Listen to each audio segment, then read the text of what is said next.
Seperti wanita mengurapimu, menangis di bawah kakimu. Demikian hidupku mau mengasihimu, Yesus, Engkau baik bagiku. Sampai akhir ku menutup mata, ku tetap setia menanti janjimu. Sampai ku dapatkan mahkota kehidupanku, ku tetap setia mau melayanimu.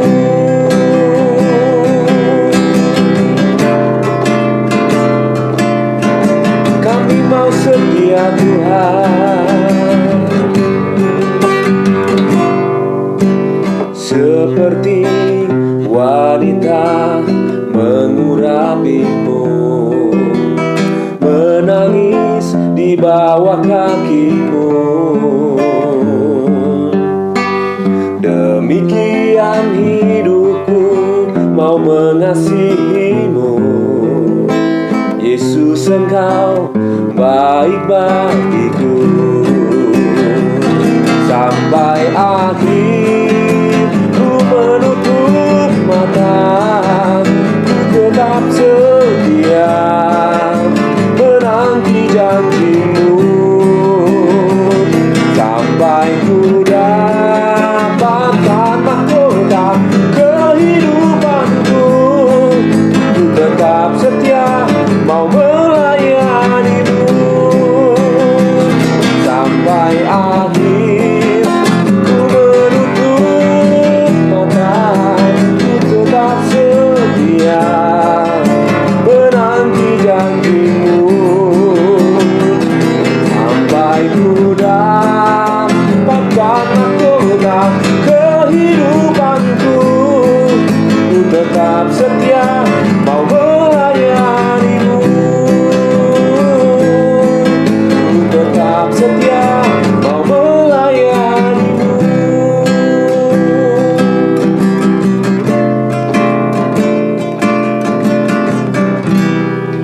Kami bersyukur Tuhan, hari ini kami kembali untuk belajar firman Tuhan. Firman yang menguatkan, firman yang menghidupkan kami. Dan hari ini adalah hari yang spesial yang Tuhan berikan untuk kami menggunakan kesempatan yang Tuhan berikan untuk memuliakan Tuhan, semakin setia dalam mengiring Engkau. Terima kasih Bapak, urapi kami semua dalam renungan hari ini. Dan kami percaya Engkau hadir di tengah-tengah kami, Engkau menjamah kami, yang sakit disembuhkan, yang susah dihiburkan, yang lemah dikuatkan. Dalam nama Yesus kami sambut firman Tuhan. Amin. Puji Tuhan, hari ini Bapak Ibu Saudaraku, saya menyanyikan lagu ini. Saya teringat akan pengampunan Tuhan yang luar biasa. Pengampunan yang tak terbatas. Dan hal ini dilakukan oleh Sang Pencipta sendiri.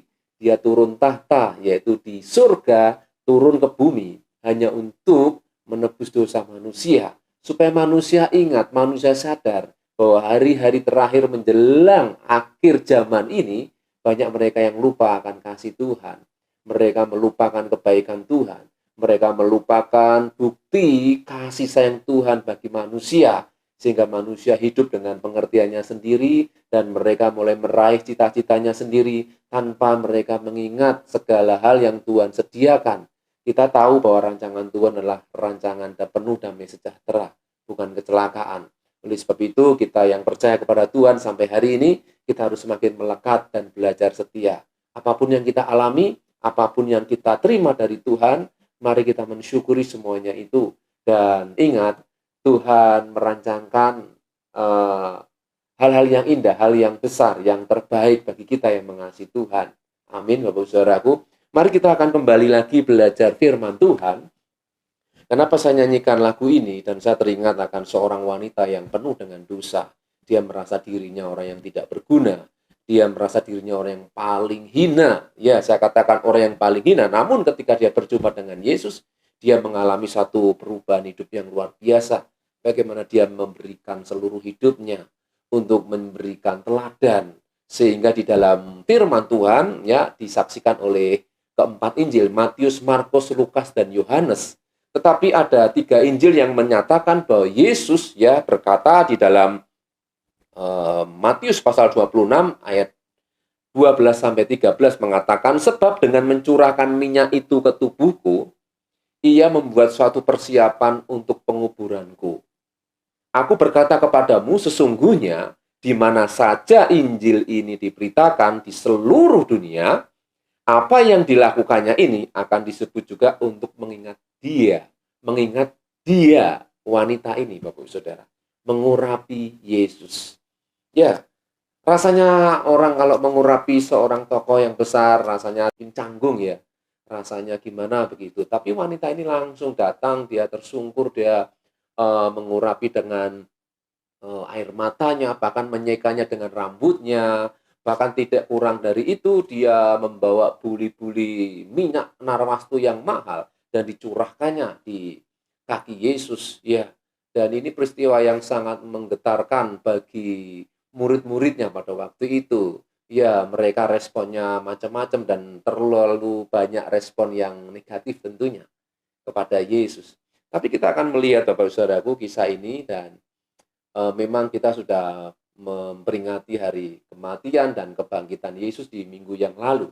Tapi saya sedikit mengulang apa yang pernah terjadi dalam sejarah Yesus Kristus sebelum dia disalibkan. Mari kita akan melihat di dalam Lukas pasal yang ke-7 ayat 36 sampai dengan yang ke-48. Peristiwa ini cukup menyentuh hati bagi orang-orang yang tentunya notabene orang yang penuh dengan dosa. Karena ini berbicara tentang perempuan yang berdosa yang mengurapi Yesus. Saya akan bacakan kisah ini. Seorang Farisi mengundang Yesus untuk datang makan di rumahnya. Yesus datang ke rumah orang Farisi itu lalu duduk makan. Di kota itu ada seorang perempuan yang terkenal sebagai seorang berdosa. Ketika perempuan itu mendengar bahwa Yesus sedang makan di rumah orang Farisi itu, datanglah ia membawa sebuah buli-buli pualam berisi minyak wangi. Sambil menangis ia pergi berdiri di belakang Yesus dekat kakinya, lalu membasahi kakinya itu dengan air matanya dan menyekanya dengan rambutnya. Kemudian ia mencium kakinya dan meminyakinya dengan minyak wangi itu. Ketika orang Farisi yang mengundang Yesus melihat hal itu, ia berkata dalam hatinya, jika ia ini nabi, tentu ia tahu siapakah dan orang apakah perempuan yang menjamahnya ini. Tentu ia tahu bahwa perempuan itu adalah seorang berdosa. Lalu Yesus berkata kepadanya, Simon, ada yang hendak kukatakan kepadamu. Saud Simon, katakanlah guru. Ada 2 orang yang berhutang kepada seorang pelepas uang. Yang seorang berhutang 500 dinar, yang lain 50. Karena mereka tidak sanggup membayar, maka ia menghapuskan hutang kedua orang itu. Siapakah di antara mereka yang akan terlebih mengasihi dia? Jawab Simon, aku kira dia yang paling banyak dihapuskan hutangnya. Kata Yesus kepadanya, betul pendapatmu itu. Dan sambil berpaling kepada perempuan itu, ia berkata kepada Simon, engkau lihat perempuan ini, aku masuk ke rumahmu, namun engkau tidak memberikan aku air untuk membasuh kakiku. Tetapi dia membasahi kakiku dengan air mata dan menyekanya dengan rambutnya. Engkau tidak mencium aku, tetapi sejak aku masuk, ia tiada henti-hentinya mencium kakiku. Engkau tidak meminyaki kepalaku dengan minyak, tetapi dia meminyaki kakiku dengan minyak wangi.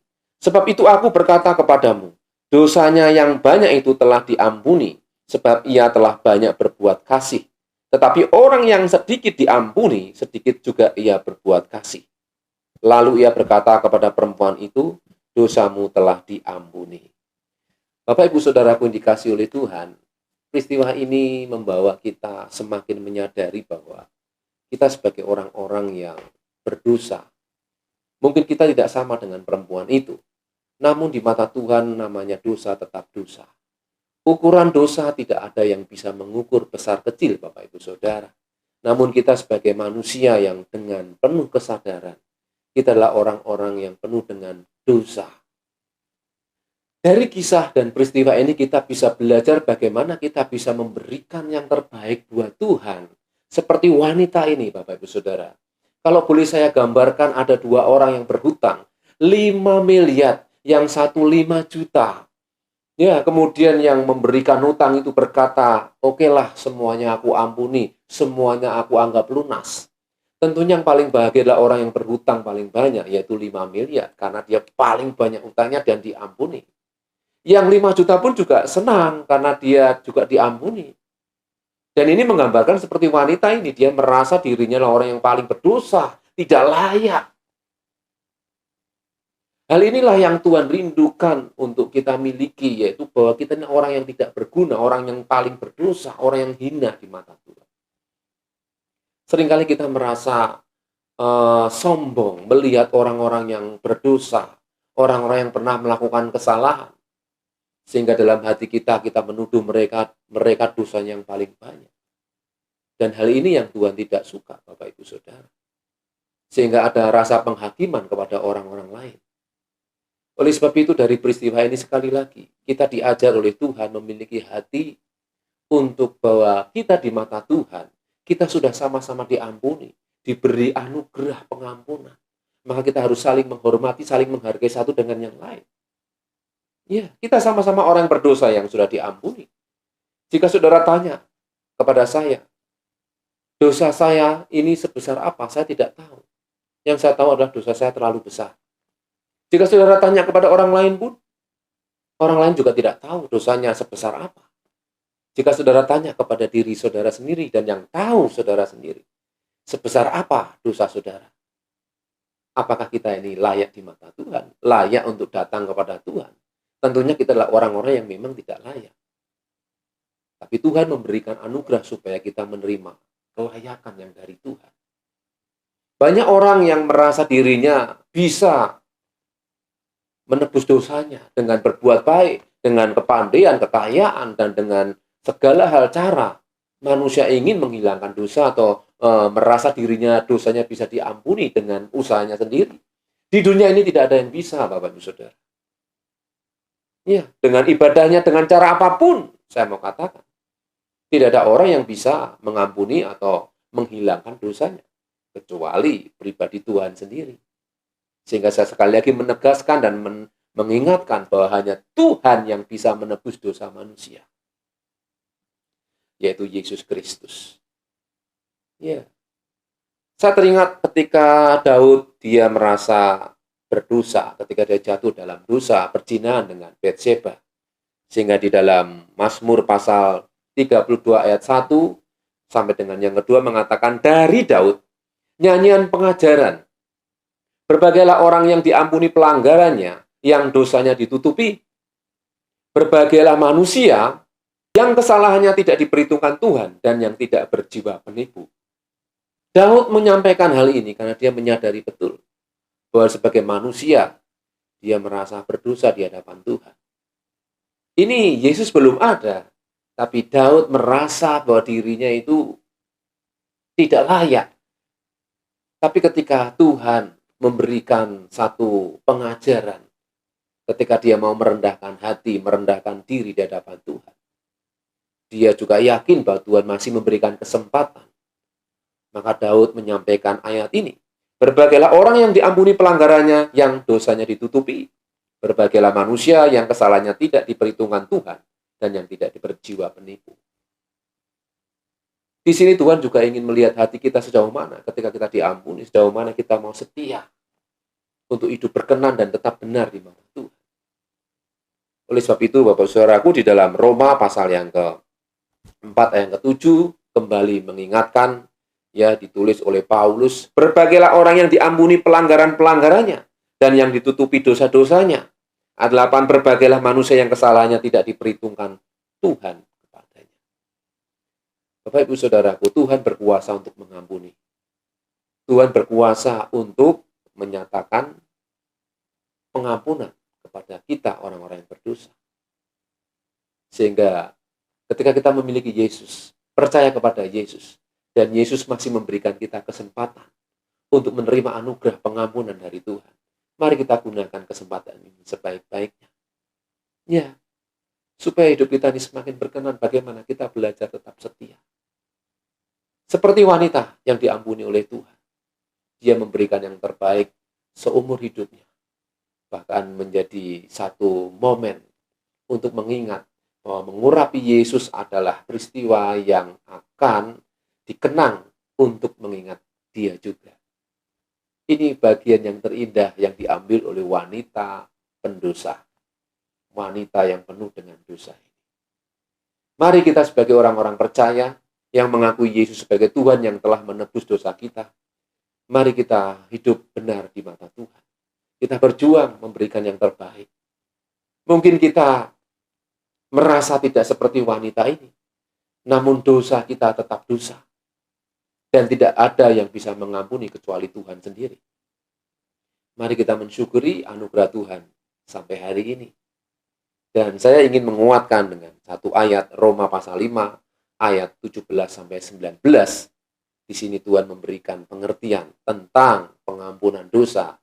Ya, sebab jika oleh dosa satu orang mau telah berkuasa oleh satu orang itu, maka lebih benar lagi mereka yang telah menerima kelimpahan kasih karunia dan anugerah kebenaran akan hidup dan berkuasa oleh karena satu orang itu, yaitu Yesus Kristus.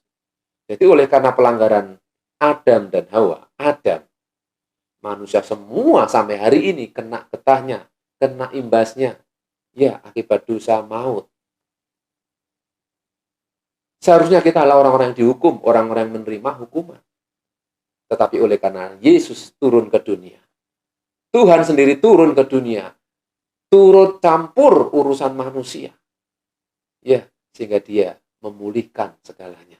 Oleh karena ketaatan satu orang, Yesus Kristus, maka kita orang-orang yang berdosa, kita memperoleh anugerah keselamatan. Dari hal ini, Bapak Saudaraku, kita diajar untuk belajar taat juga oleh Yesus Kristus. Ya, memang selama dunia ini kita tidak bisa menghindar dari apa yang namanya penderitaan. Menderita mengikut Yesus itu adalah anugerah. Ya, kita harus bergairah ketika kita mengikut Yesus. Penderitaan apapun tidak membuat kita ini gentar. Bahkan kematian tidak bisa memisahkan kita dengan kasih Kristus. Sehingga ayat 18, Roma 5. Sebab itu sama seperti oleh satu pelanggaran semua orang beroleh penghukuman. Namun, demikian pula oleh satu perbuatan kebenaran, semua orang beroleh kebenaran untuk hidup. Ya, karena Yesus adalah kebenaran. Karena Yesus adalah kehidupan dan jalan. Maka ketika kita percaya kepadanya, kita kembali memiliki hubungan persekutuan dengan Tuhan. Ini adalah hal yang sangat istimewa. Kita boleh kembali memiliki hubungan yang intim dengan Tuhan. Dan ini harus kita jaga. Kita harus tetap setia sampai kita dipanggil oleh Tuhan. Sehingga ayat yang ke-19 dikatakan, jadi sama seperti ketidaktaatan satu orang, semua orang telah menjadi orang berdosa. Demikian pula oleh ketaatan satu orang, yaitu Yesus, ya, semua orang menjadi orang benar. Jadi kita dibenarkan. Bukan karena usaha kita benar, tapi oleh karena Tuhan Yesus, ya, kita diampuni, kita ditebus dosa kita, maka kita dibenarkan. Jadi hari ini kita adalah orang-orang yang benar di mata Tuhan ketika kita mengaku Yesus sebagai Tuhan dan Juru Selamat dan sebagai penebus dosa kita. Hal ini nampaknya sederhana, tetapi sekali lagi ini sangat penting untuk kita bisa mengerti bahwa Tuhan berkuasa untuk mengampuni dosa manusia. Amin, Bapak Saudaraku. Dan ketika kita sudah diampuni oleh Tuhan, maka kita harus menjaga hidup kita. Apapun kesalahan saudara, dosa-dosa Bapak Ibu Saudara, Tuhan sanggup memulihkan dan mengampuni kita. Ya, dulu seringkali saya mendengar pengkhotbah-pengkhotbah berbicara, apapun dosamu, Yesus sanggup mengampuni, Yesus sanggup memulihkan. Dan itu memang benar. Ya, walaupun kenyataan ketika kita hidup berjalan bersama dengan Tuhan, masih banyak orang-orang yang mungkin mencela hidup kita di masa lalu kita. Tapi jangan khawatir Bapak Saudaraku, kita tetap fokus kepada Tuhan. Tetap fokus kepada pribadi Yesus, karena dia pribadi Tuhan yang sudah mengampuni kita. Buktinya apa? Hari ini kita masih diberi kesempatan untuk mengalami pembaharuan hidup kita. Amin. Tetap semangat, Tuhan Yesus memberkati, dan hari ini adalah hari yang istimewa dan spesial buat kita, karena kita sudah diampuni oleh Tuhan. Tuhan Yesus memberkati. Mari kita akan nyanyikan pujian ini sekali lagi.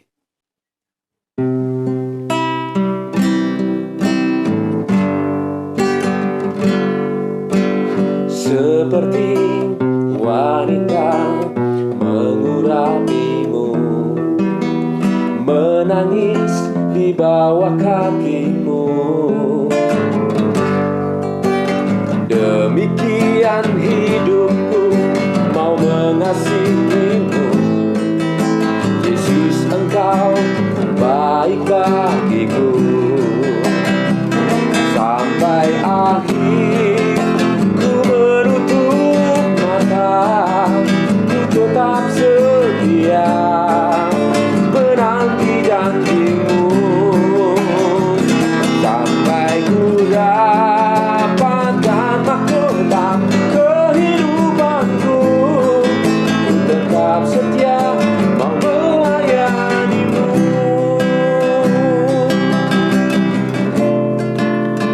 Saya mau sampaikan kepada Bapak Ibu Saudara, memang firman Tuhan banyak janji-janjinya yang mungkin hari ini belum digenapi, tapi percayalah, tetaplah setia mengiring Tuhan. Kita mungkin belum menerima apa yang Tuhan janjikan, tapi kita harus tetap yakin bahwa Tuhan memberikan yang terbaik bagi kita. Janjinya ya dan amin, Dia tidak pernah mengecewakan.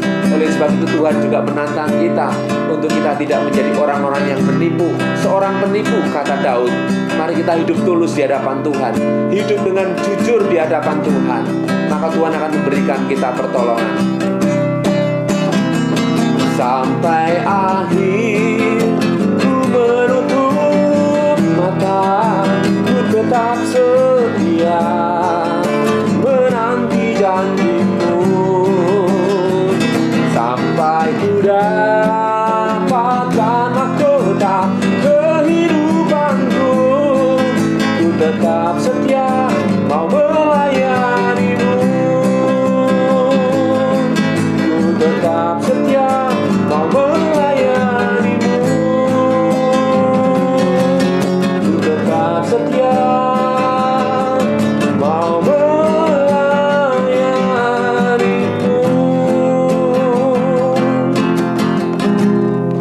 Terima kasih Tuhan. Kami bersyukur hari ini ya Bapa, atas anugerah-Mu Engkau memberikan kami pengampunan yang besar. Kami menyadari sebagai manusia yang butuh Tuhan. Kami butuh kasih anugerah dari Tuhan. Kami rindu Engkau Tuhan terus memimpin kami. Terima kasih atas pengampunan-Mu dalam hidup kami. Terima kasih atas pengorbanan-Mu, ajar kami pun setia mengiring Engkau, hidup senantiasa berkenan di mata Tuhan. Kuduskan kami dengan firman-Mu, ajar kami selalu mengingat segala kemurahan dan kebaikan Tuhan. Terima kasih Bapa, berkati kami semua yang sudah mendengar firman-Mu. Kuduskan kami dengan firman-Mu, ajar kami menghormati, menghargai pengampunan, pengorbanan yang Tuhan sudah lakukan. Ajar kami pun juga mengampuni orang-orang yang bersalah kepada kami, karena Engkau sudah mengampuni kami. Terima kasih Bapa. Kiranya berkat dan sejahtera Tuhan turun atas kami. Berkati keluarga kami, berkati pekerjaan, pelayanan, berkati kota dimanapun kami berada. Kami juga serahkan bangsa dan negara kami, seluruh pejabat tertinggi orang kuat negeri ini, presiden, wakil, para menteri, dan seluruh aparat negara. Terus kami serahkan dalam kuasa Tuhan. Ajar mereka hidup dalam takut akan Tuhan. Ajar mereka menyadari bahwa mereka juga penuh dengan kekurangan dan kelemahan. Ajar mereka semakin mengandalkan Engkau. Sehingga kami percaya Tuhan, ketika kami merendahkan diri, ketika kami pun melakukan puasa, merendahkan diri kami, Engkau melihat, Engkau mendengar setiap seruan kami, dan Engkau mengampuni kami.